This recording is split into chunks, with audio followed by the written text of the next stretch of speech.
Каспий Голд картасының нөмірін қалай біледі? Жеке банк сервисін ашыңыз. Каспий Голдты таңдаңыз.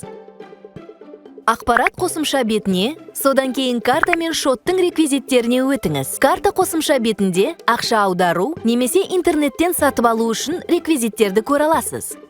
Каспий Голд картасының 16 таңбалы нөмірі, иесінің аты жөні, қолданылу мерзімі және CVV. Қауіпсіздік мақсатында CVV және Каспий Голдтың басқа да құпия деректерін ешкімге хабарламаңыз.